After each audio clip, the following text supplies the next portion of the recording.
ସାଙ୍ଗର ଜଟା। ବେଙ୍ଗଟିଏ ଦୋକାନରେ ବସି ଜଟା ତିଆରି କରୁଥିଲା। ସେହି ବାଟ ଦେଇ ପିମ୍ପୁଡ଼ିଟିଏ ଗୁଡ଼ ନେଇ ଯାଉଥିଲା। ବେଙ୍ଗ ପିମ୍ପୁଡ଼ିକୁ ଡାକି କହିଲା, ପିମ୍ପୁଡ଼ି ଭାଇ, ସବୁଦିନେ ପୋକଜୋକ ଖାଇ ଖାଇ ପାଟିକୁ ଆଉ ଭଲ ଲାଗୁନି। ମୋତେ ଟିକେ ଗୁଡ଼ ଖାଇବାକୁ ଦିଅ।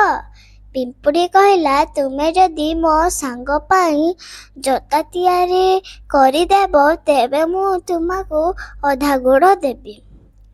ବେଙ୍ଗ ପିମ୍ପୁଡ଼ିର ଗୋଡ଼ ଦେଖି ଭାବିଲା, 6ଟି ଜଟା ତିଆରି କରିଦେଲେ ମୋତେ ଅଧା ଗୁଡ଼ ମିଳିବ।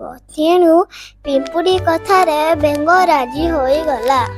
ପିମ୍ପୁଡ଼ି ବେଙ୍ଗକୁ ଅଧା ଗୁଡ଼ ଦେଇ ଘରକୁ ଚାଲିଗଲା। ପରଦିନ ପିମ୍ପୁଡ଼ି ତା ସାଙ୍ଗ ବିଛାକୁ ନେଇ ବେଙ୍ଗ ପାଖକୁ ଆସିଲା। ବିଛାକୁ ଦେଖି ବେଙ୍ଗ ମୁଣ୍ଡରେ ହାତ ଦେଇ ବସି ପଡ଼ିଲା। ବେଙ୍ଗ କହିଲା, ପିମ୍ପୁଡ଼ି ଭାଇ, ମୁଁ ଗୋଟେ କଥା କହିବାକୁ ଭୁଲି ଯାଇଥିଲି। ମୋତେ ପରା ଗୁଡ଼ ଖାଇବା ମନା। ମୁଁ ତୁମକୁ ମଜାରେ ଗୁଡ଼ ମାଗୁଥିଲି।